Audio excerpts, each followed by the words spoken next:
ngomongin financial in general itu yang gue inget banget biasa tuh financial planner suka ngomongin si segitiga kebutuhan itu loh. Kayak sebelum kita ngomongin kita mau investasi di mana, kita tuh harus pastiin ya kebutuhan dasar kita terpenuhi dulu nih. Kalau misalkan kebutuhan dasar udah terpenuhi, kita harus mikirin step selanjutnya yaitu dana darurat. Jadi kayak kita harus nyisihin duit untuk mengcover keperluan-keperluan yang mendesak gitu. Misalkan tiba-tiba di jalan pecah ban atau harus benerin laptop. Jadi soalnya kayak kalau kita lihat sekarang ya, kayak banyak orang yang kalau udah megang duit tuh pasti pengennya langsung ini gimana cara gue menggandakan uang ini kan. Tanpa mereka mikirin gimana seandainya ada hal-hal yang tidak terduga yang menimpa mereka sehingga mereka butuh uang secara cepat gitu loh. Nah jadi si dana darurat tuh penting banget. Terus kalau bisa, kalau aku sih pribadi aku pasti mikirin dulu asuransi dulu gitu loh. Teman-teman ini bukan ajakan untuk membeli atau menjual token tertentu ya, dan ini juga bukan ajakan untuk mencoba suatu platform ya, karena seperti yang kita tahu crypto dan DeFi dan Web3 itu penuh dengan spekulasi. Jadi tolong sebelum coba do your own research dulu ya. Disclaimer, saya bukan financial planner, jadi jangan dengarkan saya 100%.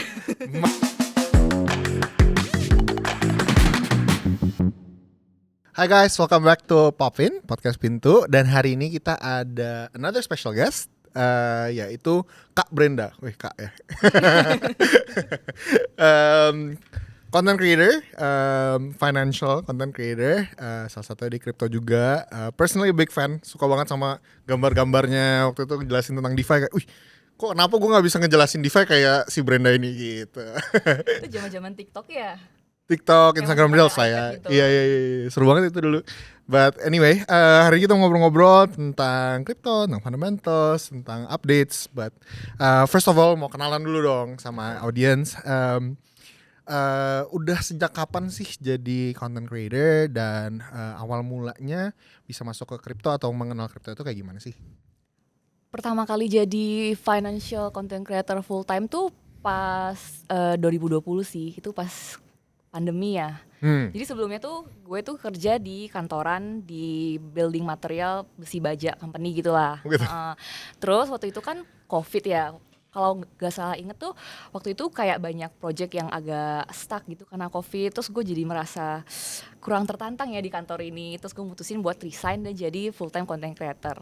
Kalau ditanya kenapa finance, mungkin karena memang gue punya personal interest di finance ya. Kayaknya tuh dulu gue merasa gue nggak banyak dapat ilmu finance dari keluarga gitu loh. Jadi ketika waktu kuliah tuh gue getol banget mempelajari aset investasi apa aja gitu. Kayak nyobain reksadana, nyobain yang traditional finance dulu nih.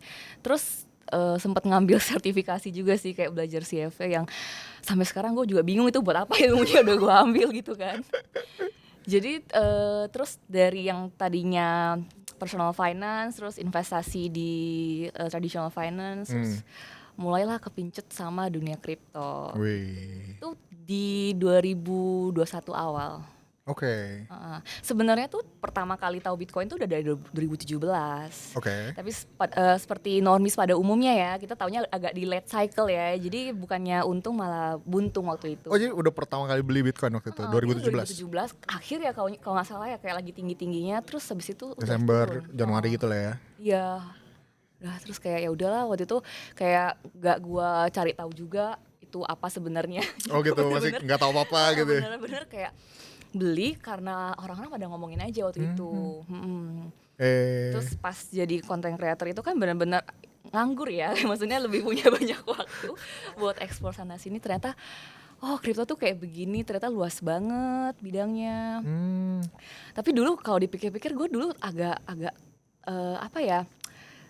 believer banget sih, agak-agak dibilang tolol kasar banget ya. Tapi naif kalau bahasa halusnya naif. Kayak jadi waktu pertama kali tahu kripto, udah mulai kenal banyak project itu kan dulu zaman-zaman suka baca white paper kan. Terus kayak gue ngerasa anjir ini keren banget nih project, ini adalah masa depan financial. Iya. Dulu tuh gue bener-bener percaya kalau wah ini projectnya bagus nih, ini pasti bisa jadi adopsinya gede banget di masa depan gitu. Terus apalagi kalau pas lagi launching di Bull Cycle itu kan harganya naik terus kan. Jadi kayak dulu tuh bisa dibilang kayak cinta buta lah ya, kayak kita tuh wah ini pasti project bakal makin gede nih. Nah terus lama-lama kesini makin tertampar realita ya. Jadi sekarang tuh gue udah lebih realistis kalau ngelihat project-project kripto nih. Oke.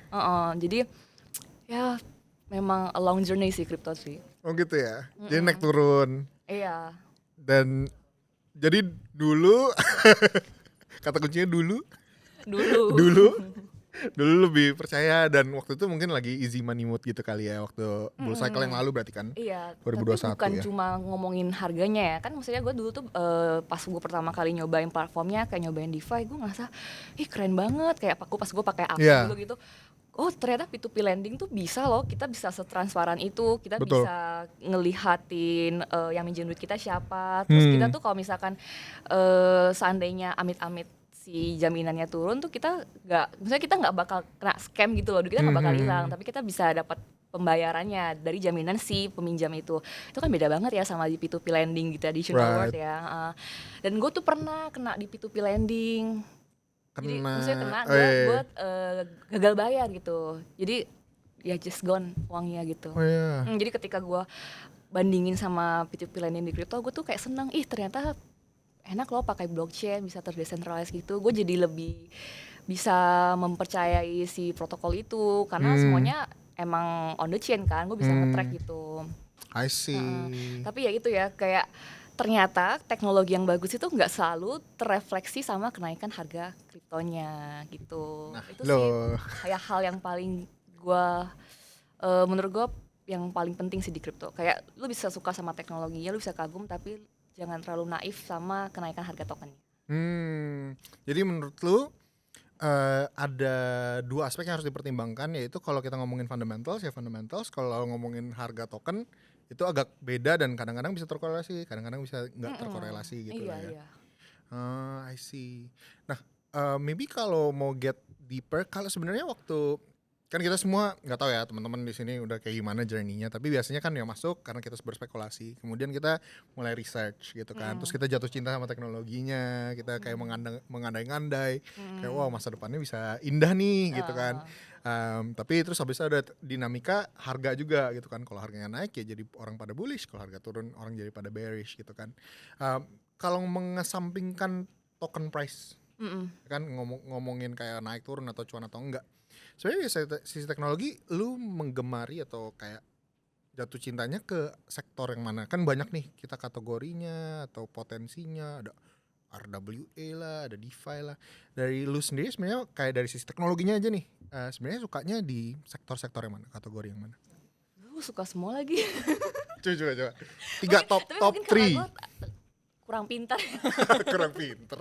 Jadi waktu itu tuh kayak gue ngerasa keren banget yang P2P lending tadi. P2P lending di sini bisa gagal bayar, duit kita nggak kembali. Kalau di sana kan jelas ada kolateral segala macam. Terus dulu juga gue mikirnya ada NFT itu kan bisa banget diadopsi ke dunia nyata. Kayak misalkan kita ngomongin sertifikat fisik itu kan bisa kayaknya keren aja gitu loh, daripada kita tidak tahu secara jelas gimana distribusi sertifikat itu, terus keaslihannya kan kita bisa verify in blockchain gitu. Dulu gue mikirnya sesimpel itu gitu loh. Terus kayak kenapa pemerintah itu kalau ngasih bansos, kita kan suka suzon nih kadang ya, kayak apakah bansos ini tepat sasaran atau enggak. Terus gue mikir kalau misalkan bansos itu didistribusinya kayak sistemnya airdrop gitu, yang langsung ke wallet yang eligible, kan kita lebih transparan dan kita sebagai warga juga lebih mempercayai gimana kinerja pemerintah kita.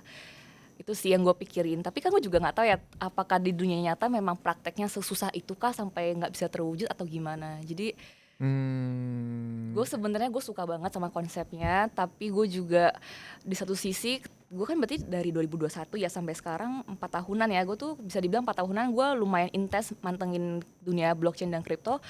Gue melihat tidak terlalu banyak perubahan dari kurun waktu 4 tahun itu gitu loh, kayak ya teknologi gitu-gitu aja, project come and go, selalu ada project-project baru yang hadir dengan janji-janji yang gak kalah manis gitu loh. Tapi dalam prakteknya, dalam implikasi ke dunia nyata kita sebenarnya kurang berasa sih ya si penggunaan blockchain itu sendiri. masih di bubble-nya Web3 doang gitu lah Iya, ya. cuma kita aja yang kayak, ih ini teknologi baru nih. Harganya bisa naik. Iya, Iya, gitu I gitu. think so. Iya, I think dilemanya sekarang kayak gitu. Apalagi sekarang lagi harganya lagi kurang friendly, Hmm, market lagi bosen. hmm, hmm, Ya hmm. pasti banyak yang kayak mempertanyakan lagi gitu kan, apa teknologi-teknologi. Tapi kalau di step back kita mikirin lagi, apakah teknologi ini sebenarnya bisa merevolusi dunia? Sebenarnya bisa kan. Hmm, hmm, hmm. Iya, dan ya semoga lah ada di antara semua builder-builder ini ada orang-orang yang sincere dan kayak Hmm, mau hmm. bukan cuma mau ngepom-pom token doang atau apa, tapi benar-benar mau mengembangkan sesuatu gitu lah ya. Amin. Anyway, balik lagi ke lu, masih Oh, belum selesai kenalan. Eh, Sebagai content creator di bidang finansial, Brandon ini sebenarnya fokusnya apa dan dapetin passion untuk atau skill untuk ngajar ini dari mana sih sebenarnya? Gitu.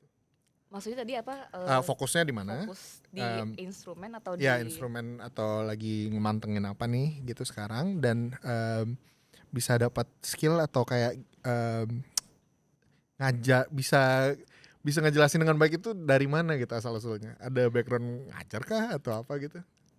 kalau instrumen sebenarnya di traditional finance juga ada, tapi kalau traditional finance itu kayak saham, gue lebih ke passive investing sih, jadi bukan yang aktif trading.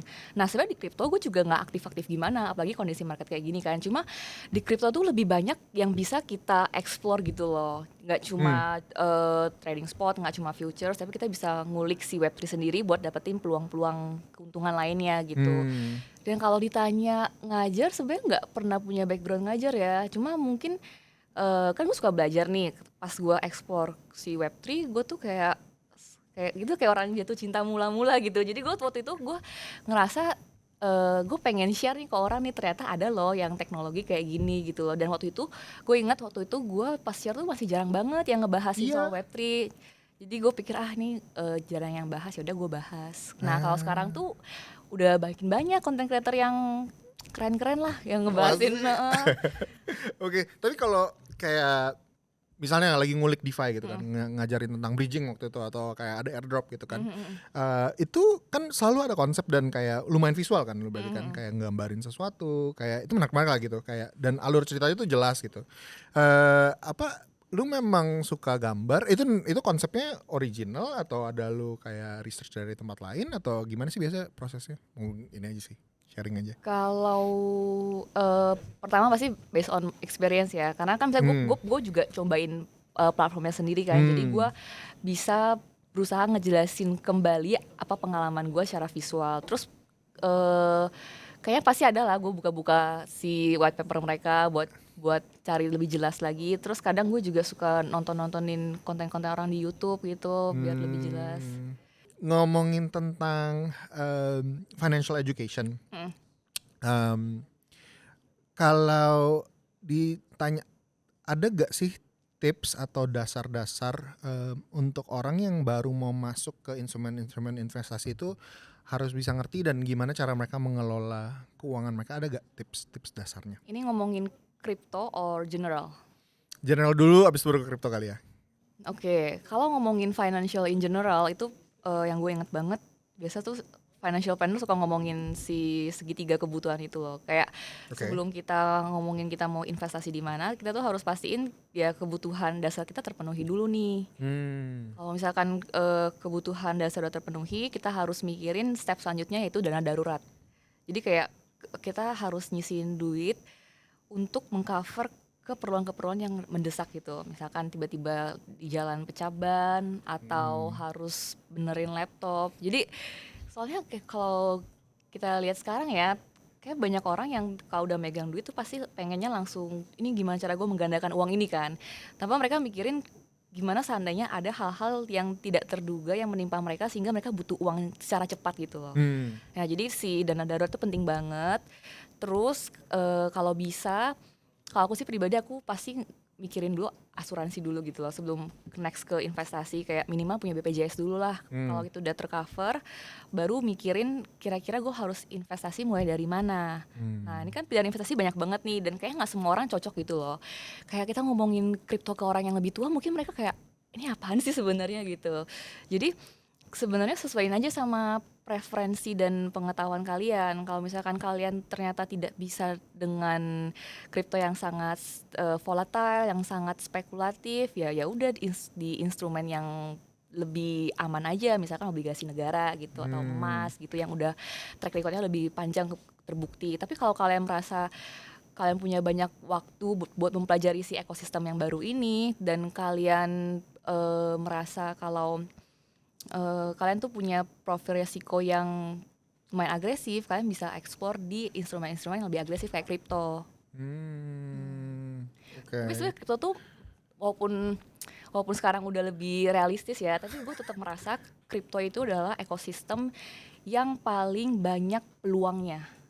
Jadi kayak nggak harus mulai dari kaya banget untuk mulai explore di kripto, bahkan kan nggak harus punya modal gede, tapi bisa loh kita tuh mulai dari kontribusi kayak ngerjain testnet gitu, dan itu rewardnya sangat sangat gede lah ya kalau kita bandingin sama modal yang kita keluarin gitu. Jadi kripto tuh sangat full of potential.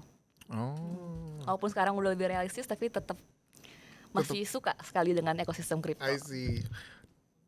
Wajahnya berbinar-binar. Boleh gak cerita? Boleh gak ceritain? Kayaknya ada kenangan-kenangan baik nih soal kripto. Apa sih pernah, boleh gak ceritain kayak success story-nya lah di perjalanan kriptonya? Lu kayak pernah dapetin jackpot kah waktu trading? Atau pernah dapetin airdrop yang lumayan kah? Apa nih cerita-cerita seru di kripto? Kalau kripto itu kan sebenarnya gue termasuk orang yang suka ekspor ya, kayak semuanya gue udah cobain sih, kayak spot, futures, meme coin, terus private sale, launchpad, NFT, dari NFT gambar sama play to earn, terus airdrop, kayak gue udah nyobain semuanya. Dan ternyata gue nggak wangi di semuanya ini gitu loh. Ada yang gue kayaknya gue nggak cocok sih di sini, kayak di meme coin, kayak gue tuh emang gak bagus di meme coin gitu loh. Kayak giliran meme coinnya bagus, gue pasti lewatin gitu loh, nggak beli. Tapi kalau giliran busuk, kayaknya gue bisa beli gitu loh. Relate. Iya kan. Terus futures juga gue nggak terlalu cocok. Oke. Iya, nggak tahu ya, mungkin karena leverage kali ya. Jadi kayak gue merasa ada rasa-rasa tidak tenang ketika gue beli ini dengan leverage gitu. Kalau spot oke, tapi gue juga bukan yang trader yang aktif banget nih, yang kayak swing-swing gitu, gue nggak kayak gitu. Nah, yang paling gue cocok itu ternyata di DeFi, di airdrop, sama di private sale. Tapi private sale pun, nah ini juga menarik sih. Ternyata gue baru sadar setelah gue benar-benar fokus di kripto ya, kayaknya memang tiap cycle tuh metanya beda-beda ya. Betul. Jadi kayak gue pas 2021 tuh private sale lagi hot banget, kayak banyak banget koin-koin yang bisa dengan mudah kali 2, kali 3, kali 4 gitu loh, dan banyak project-project yang muncul. Nah kalau di cycle ini private sale tuh kurang banget sih. Oh gitu. Jadi sekarang tuh lagi meta airdrop ya kayaknya ya. I see. Nah, Saklinda dapat airdrop apa aja nih? Kalau airdrop sebenarnya yang tahun ini yang paling gede tuh Hyperliquid. Oh, dapat ya?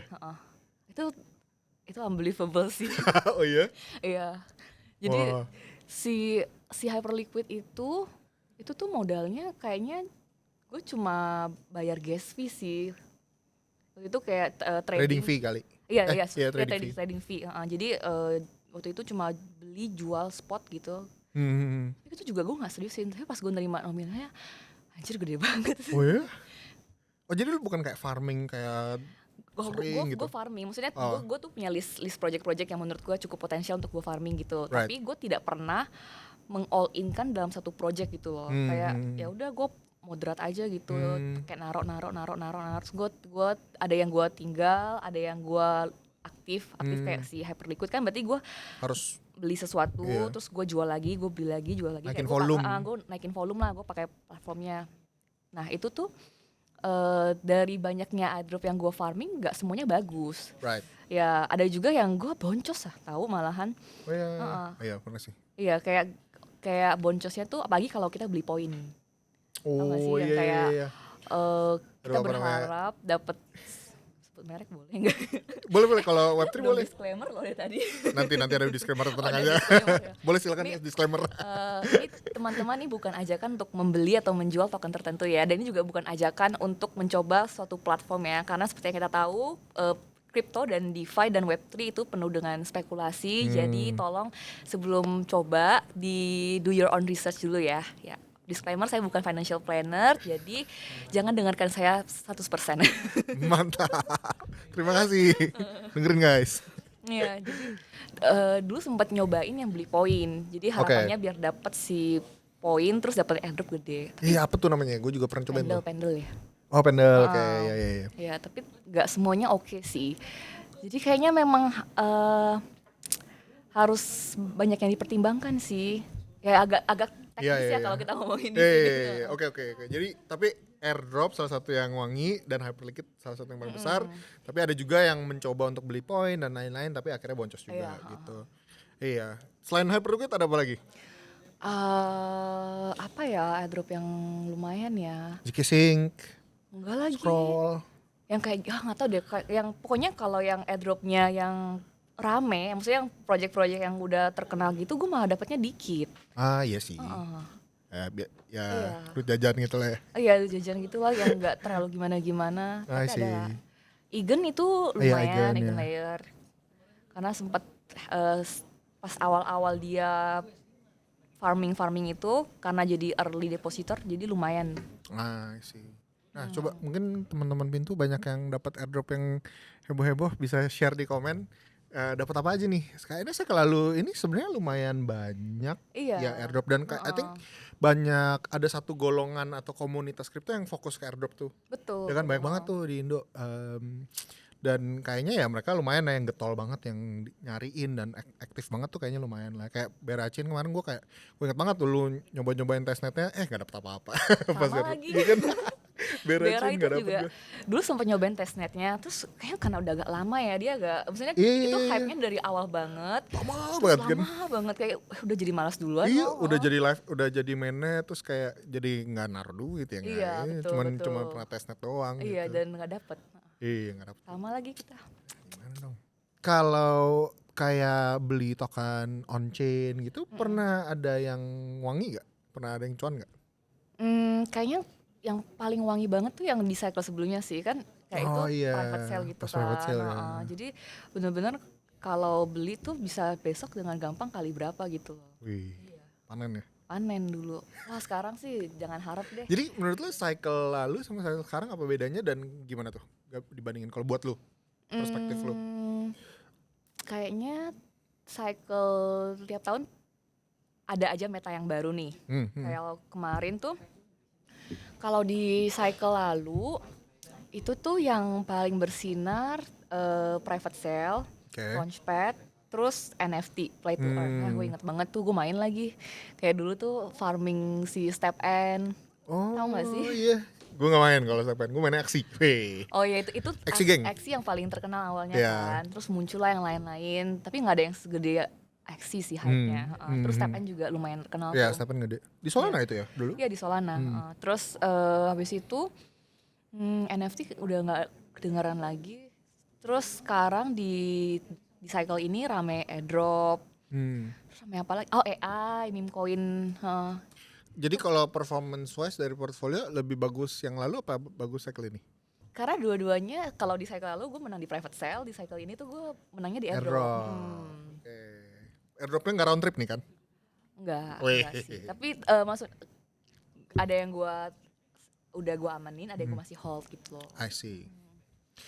Oke, kalau ngomongin masih kayak di ranah financial management kan ini kalau mau lebih fokus ke kripto, boleh sharing nggak sih kalau lu tuh strateginya kayak gimana? Ada kayak portofolio persentasenya gimana?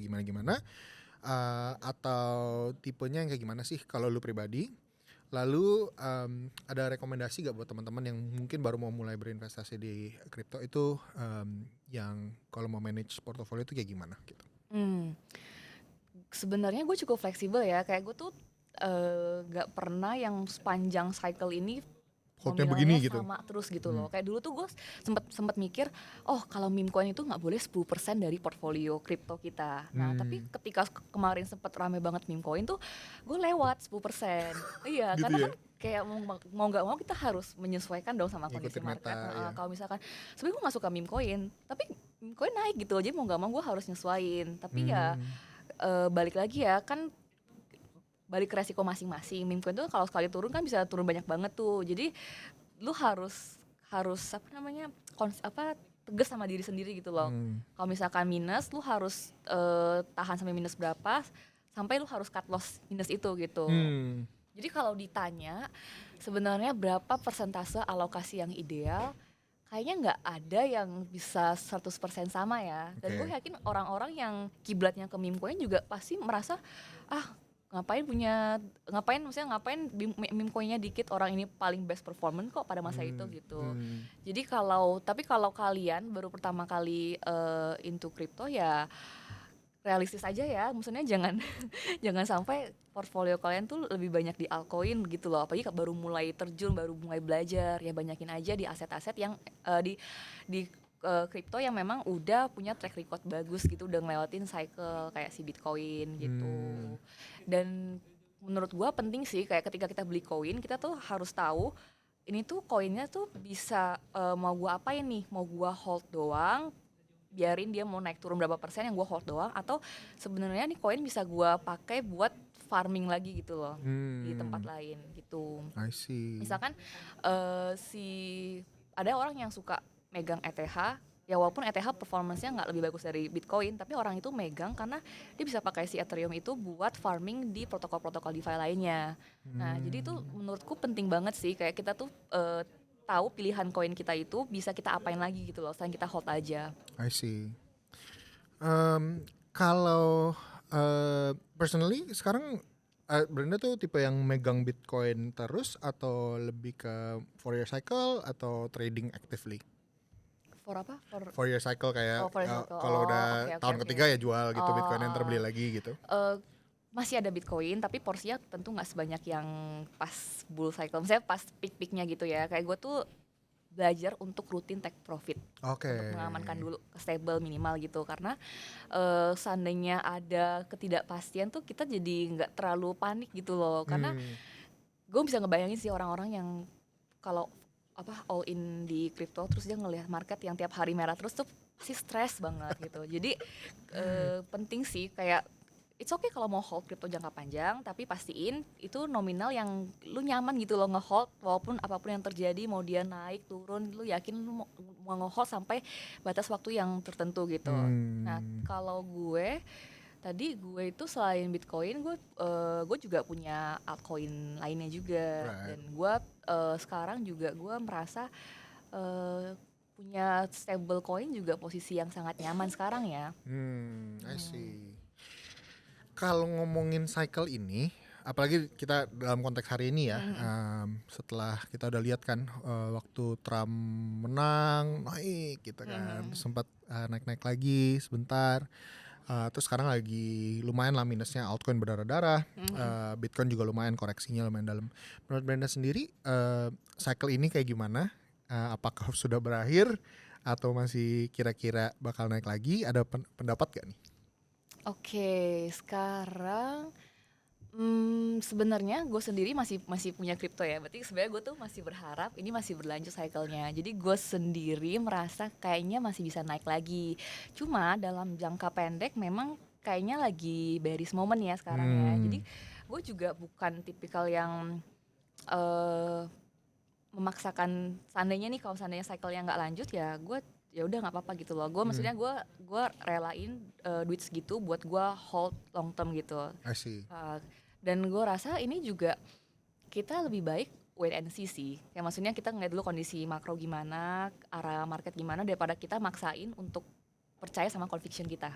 Kayak kadang tuh sebenarnya gue tuh pengen banget nih, kayak gue pengen banget nih naik lagi dong gitu ya. Naik lagi dong, tapi gue juga harus realistis. Kalau misalkan seandainya marketnya nggak langsung naik, ya apakah gue bisa tenang sepanjang tahun ini dengan porto yang masih ada di kripto gitu. Nah, ya, bisa tidur atau enggak waktu malam gitu ya. Iya, dan Tapi sebenarnya kalau kita baca Twitter ya itu menarik banget sih, kayak Gimana lu gimana? tahu nggak sih yang eh, ini nggak tahu benar atau enggak ya. Eh, Cuma kamu apa? banyak banget orang-orang yang bilang kayaknya ini tuh kondisi makro yang memang sengaja diciptain sama Trump gitu loh. Iya, iya, ada teori-teori itu ya. Iya, heeh, jadi kayak ini tuh kayak ibaratnya dia sedang berusaha menciptakan resesi kecil gitu biar si Powell the Fed tuh nurunin suku bunga. Biar si Hmm, buran ini lanjut gitu. Trump session, apa ya istilahnya? Trump session. Trump effect gitu kali ya. Iya. Iya. Karena memang kayak pas banget sih, kayak dari si dia menang kan naik terus langsung waktu itu turun kan. Nah, terus ada si Elon masuk dengan Doge-nya efisiensi. Itu tuh langsung ketika dipangkas si pengeluaran-pengeluaran pemerintah itu langsung data ekonominya kalau kita lihat tuh si penganggurannya naik, terus housing rate rumah di sana juga naik, Betul. turun Hmm. si harga rumahnya 11% dari awal tahun gitu. Jadi Hmm. banyak orang yang beranggapan kalau ini tuh memang si situation yang diciptain sama Trump gitu loh, I untuk see. supaya kedepannya si The Fed ini agak melunak dan memotong suku bunga gitu. Oh, jadi eh teorinya gitu Iya. lah ya. Teorinya di Twitter sekarang banyak yang berspekulasi seperti itu. Mm-mm. Makanya kita lagi turun soalnya kayaknya lagi dibikin susah ekonominya gitu kan Oh, sama iya. Trump. Terus siapa tahu dari susah itu justru malah ada quantitative easing ya namanya. Iya, heeh. Jadi biar bisa naik lagi. Heeh. Kita kayak lagi gosip gitu ya. Iya, tapi ya good to know lah kayak market lagi beropini apa. Mm-mm, mm-mm. I think teman-teman itu juga appreciate kayak oh ada teori ini. Jadi ya again not financial advice tapi ini Iya. informasi yang ada gitu kan yang kita harus peka juga gitu sebagai orang-orang yang ada di kripto. Keren, Mm-mm. mantap. Jadi ya berarti masih ada percayanya lah ya kalau cycle ini belum selesai dan masih berharap kalau ini belum selesai gitu lah ya. Mm-mm. I see. Oke, oke ngomongin yang agak lebih dijen dikit atau lebih spesifik gitu. Kak Brenda punya watchlist gak sih kayak token-token atau ticker-ticker favorit yang masih lagi dipantau gitu? Mm, Kalau project enggak sih sekarang ya. Cuma gue kalau yang gue personally pegang ya, Hmm, hmm, kan kalau Bitcoin iya pasti, Ethereum iya, hmm. Hype sih, Hyperliquid. Oke, Hmm, tiga itu. iya sekarang yang Oke. masih gue punya. Oh, Ethereum masih setia nih. Masih, karena bisa beranak pinak dia kan. Oh gitu. Harapannya. Oh, maksudnya ini ya retroaktif, Retroaktif. retroaktif airdrop gitu-gitu. Oh, Ya. ada yang lagi dikerjain kah sekarang retroaktif? Sekarang paling itu sih, kalau aktif ngerjain enggak sih, cuma gue suka mantau si Pendle kan. Oke. Jadi gue ngeliatin ada project apa yang menarik nih. Biasanya gue bandingin Hmm, si PT sama si PT sama LP. Jadi kalau PT itu berapa persenan reward yang kita dapat, mm-mm. tapi kita nggak dapat poin. Tahu nggak sih? Oh, Misalnya, iya, boleh. Coba. Sekalian kalau gitu nih, pertanyaan baru. Eh I guess Kak Brenda suka sama Pendle, boleh gak jelasin sedikit sama kita dasar-dasarnya aja kurang lebih Pendle itu apa, terus ada instrumen-instrumennya seperti apa? ya cuma di Pendle itu adalah satu platform DeFi yang kita tuh bisa dapetin, kita bisa berspekulasi sama airdrop yang akan kita dapetin. Hmm. Nah, sama dia sama kayak Meta pada umumnya, kita kayak parkirin Ethereum kita di apa di pool tertentu gitu loh. Nah, di Hmm. pool itu dia kasih kita pilihan nih. Oke. Kan biasanya kalau kita parkir kan bisa dapat APY berapa persen gitu Hmm. kan. Nah, dapat APY tok kan. Nah, dia tuh di panel itu dia bisa kasih 3 pilihan. Kita mau dapat API tok, ya berarti dapat berapa persen dari uang kita taruh, atau kita mau dapetin poin.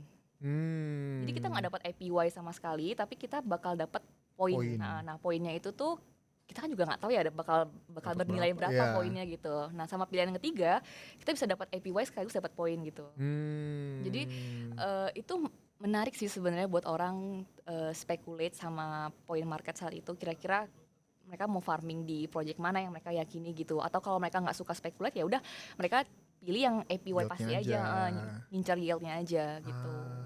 Dan itu ada di ekosistem Ethereum kebetulan saat ini, jadi makanya masih ada di Ethereum Iya. di portfolionya Brenda. I see, iya. Panel seru sih. apa bisa misahin yield sama poin gitu lah ya. Jadi seru. So teman-teman kalau ada yang belum tahu Pendle silahkan di research sendiri. Again not financial advice. Financial advice. Takut gua kalau ngomongin gini kan. Santai. Oke. Jadi watchlist sekarang Brenda ada 3 lah ya, Bitcoin, Ethereum, sama Hyperliquid. Yang personally gue punya gitu. Oke. Hyperliquid. Boleh gak sih jelasin itu kenapa hype banget sih? Dan dia itu apa teknologinya gitu? Apakah dia unik atau beda gitu? Ya sama aja. Dia tuh saat ini menguasai si market share dari perpetual trading. Dan perpetual trading volumenya dia itu kalau nggak salah sampai saat ini tuh 1/4 dari volume spotnya Binance. Wow. Kalau nggak salah ya. Yeah. Jadi tolong di cross check lagi. Nah, dan dia tuh kayaknya yang paling menarik ya, dia tuh kan biasanya project itu kan sebelum listing mereka akan raising fund dari VC terkenal kan. Terus valuasinya jadi gede, terus baru di listing ke exchange, ke retail gitu ya, kan. Nah, ya, betul. Kalau si Hyperliquid ini dia tuh dari awal nggak punya funding dari VC gede gitu loh. Jadi dia kan biasanya kalau kita beli koin VC itu kan kita paling takut kalau VC-nya ngedump ke kita kan, kayak jadiin kita exit liquidity. Nah si Hype itu dapat dukungan gede dari community karena mereka nggak punya VC backing. Jadi maksudnya ini mereka percaya kalau ini tuh valuasinya benar-benar valuasi yang masih fair gitu. Jadi bukan valuasi yang tiba-tiba menggendut di awal. Terus kayaknya ini kalau kita hold lama nggak ada nih visi-visi yang ngedump ke kita gitu. Ya. Dan mereka sendiri protokolnya itu mereka rutin ngelakuin buyback token-tokennya gitu. Jadi kayaknya kalau aku personally aku merasa projectnya bagus, generate revenue gede, tidak ada visi unlock, terus dia protokolnya juga rutin buyback, it's a good metric lah. Dibandingin sama token-token altcoin yang ada saat ini gitu loh. Kayak dia emang ada lagi unik, ya kayak unik sih. Belum nemu sih yang kayak nyaingin si Hyperliquid ini. Wow, iya unik banget ya tokenomicsnya dan memang banyak banget orang-orang yang bullish. Bahkan yang dapat airdrop pun udah gede banget airdropnya terus masih beli lagi gitu kan. Iya. Jadi kayak itu komunitas best apa indikator. Enggak, maksudnya itu beli Hyperliquid di hari dia launching adalah salah satu best trade ever. Betul. Karena dia launching harganya 3 apa 2 gitu ya. Di bawah $4 ya, 3 $3 terus gitu dalam ya. seminggu sampai 30-an ya dia ya sempet ya. Sempet ya, kayak wah gila banget sih itu. Tapi bukan rekomendasi. Iya. Tapi sempet beli. Oh beli juga. Wah. Tadinya gue udah dapet nih, terus gue pikir easy money nih gue jual kan. Gue jual di 3, berapa gitu. Terus gue FOMO lagi, gue beli lagi di 4. Oh gitu. Terus gue tambah lagi. Widih. That's good trade.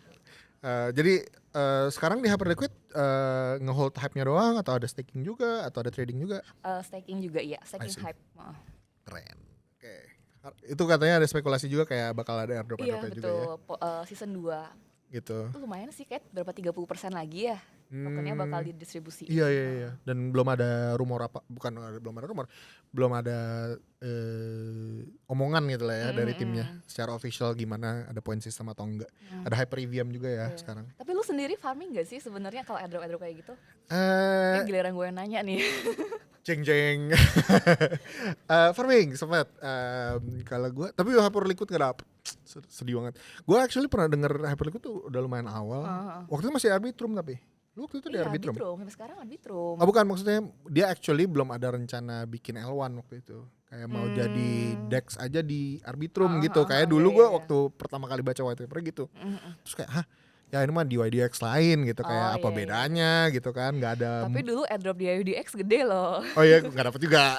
gue sebenarnya bukan pemain Pipes kan, jadi kayak males gitu, kayak aduh gue juga nggak main Pipes, jadi nggak tahu gimana cara farmingnya gitu kan, kayak ya udah waktu itu sempet I think taruh pasif di HLP-nya ya.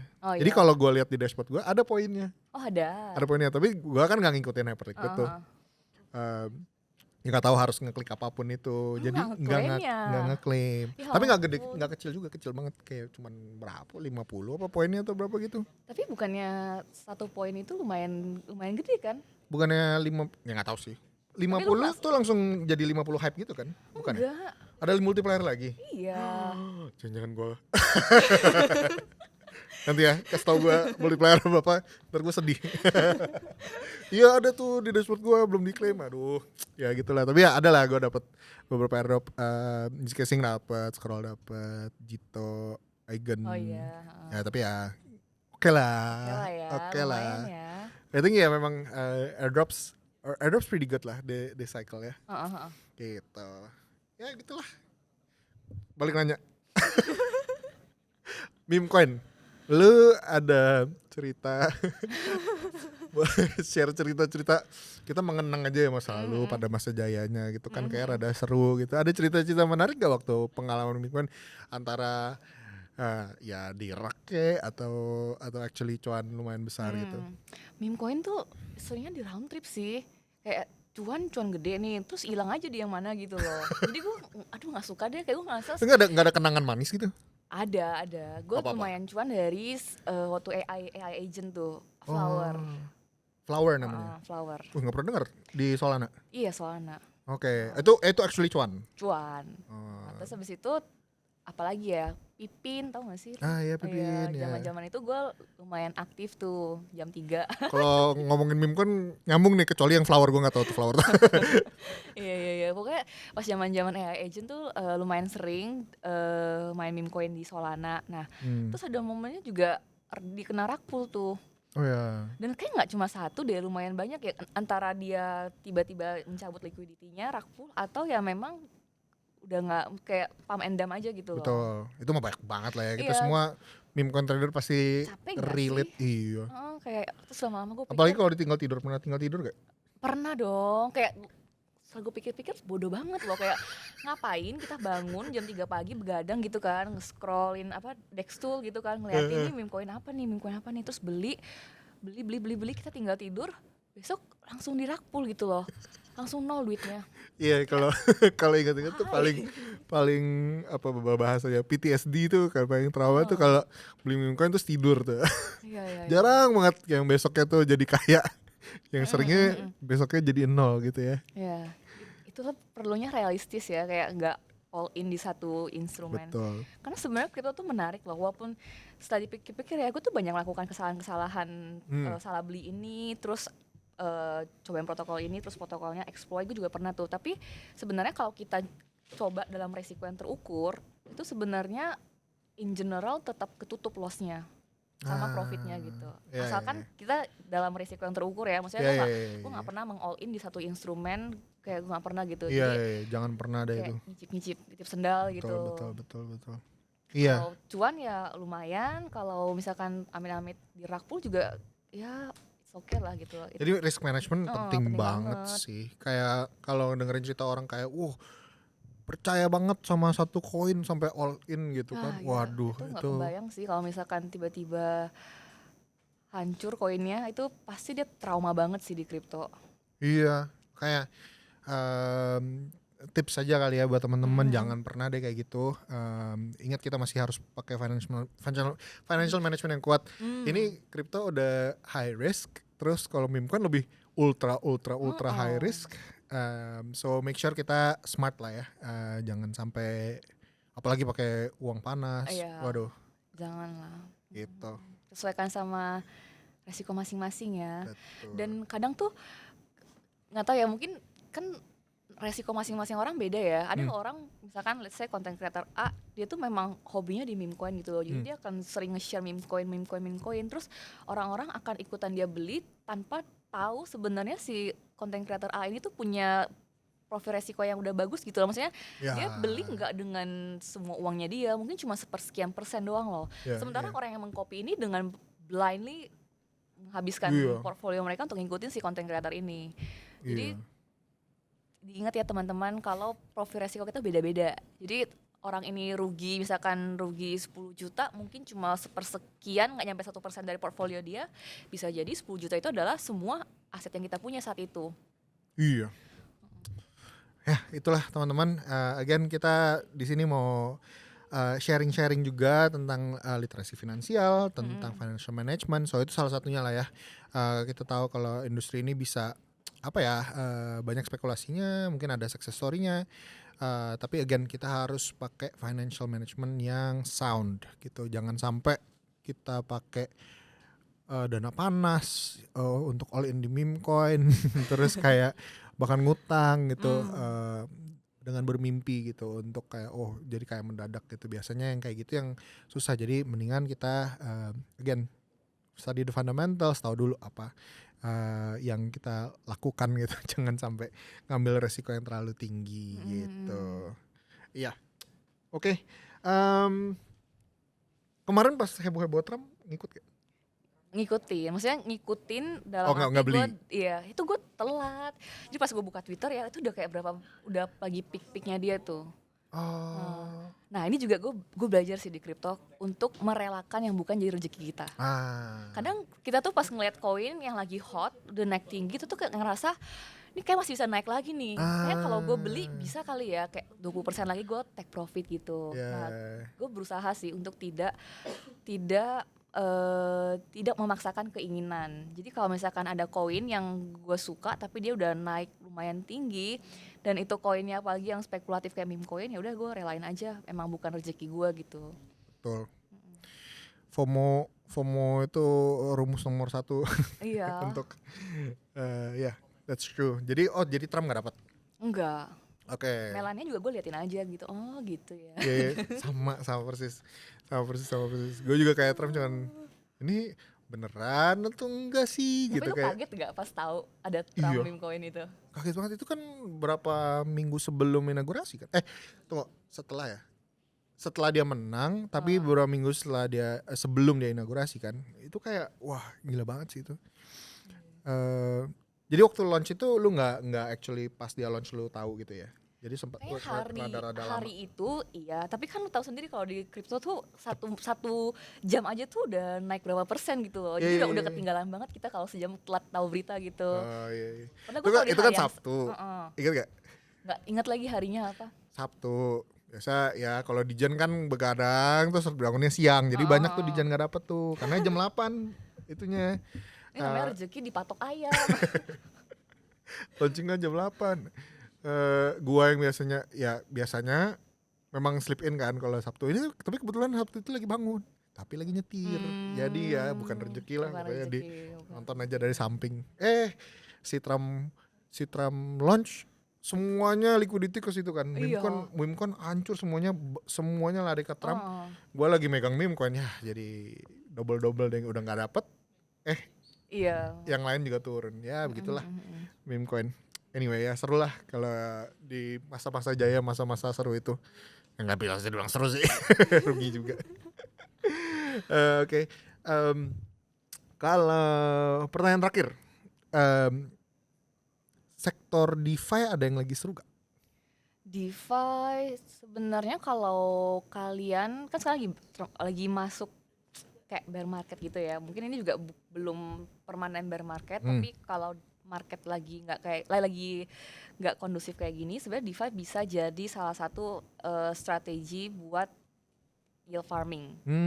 Jadi yang tadi kayak gue bilang, gue lihat di Twitter ada orang yang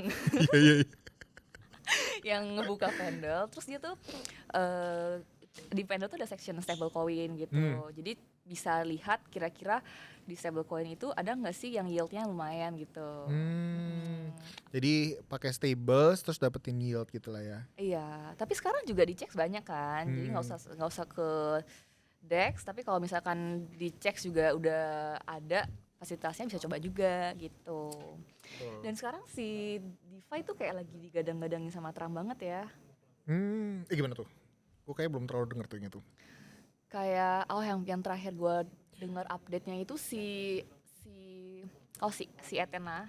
Ethena stablecoin dia tuh mau bikin layer 1 juga, Ethena Network, dan itu udah dapat funding 100 juta dari Franklin Templeton sama si Pantera Capital. Jadi kayaknya sih dia mau bikin layer komunikasi antara si DeFi sama real world asset gitu loh. Wow, oke. Dan mungkin kan si Ethena yang kita tahu kan dia terkenal sama strategi hedgingnya dia kan. Betul. Nah, mungkin strategi hedgingnya itu mau tawarkan ke institutional finance dan mungkin bakal banyak harus masuk uang institusional ke DeFi. Tapi pertanyaannya, apakah dengan masuknya money dari institusional itu, apakah harga token itu juga naik? Misteri dunia. Ya, karena balik lagi yang gue bilang ternyata tuh di kripto memang antara fundamental teknologi sama harga token itu tidak berbanding lurus gitu loh. Iya. Jadi bisa jadi satu teknologi ini diadopsi secara massal, tapi ternyata harga koinnya nggak kemana-mana atau malah makin turun karena ada unlock dari venture capital. Itu dia. Gitu.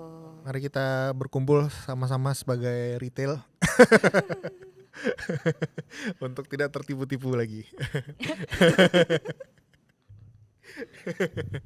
Iya, so teman-teman banyak banget nih info-info seru. So again, mau sekali lagi disclaimer. Sekarang gian gue nih disclaimer. Kalau semua yang kita bahas di sini itu for educational purposes only dan untuk informasi kita semua. Jadi kita lagi ngomongin informasi-informasi yang ada di market. Dan ini bukan financial advice sama sekali. Kita bukan financial advisor. Dan selalu do your own research gitu. Jadi teman-teman ini cuma sekedar edukasi gitu ya. Jadi jangan hahihi semata gitu. Dan kita mau dengar juga dari teman-teman gimana nih pengalaman kalian di cycle ini, dapat airdrop apa aja, lagi watchlistnya apa, coba di-share di komen. Dan silahkan main-main ke page-nya Kak Brenda. Kalau ada yang belum follow silahkan di-follow karena salah satu yang terbaik untuk ngajarin soal fundamentals gitu. Iya, thank you so much Brenda. See you again in the next episode. Dan hari ini sampai sini aja. Terima kasih teman-teman Bintu. Bye. Bye-bye.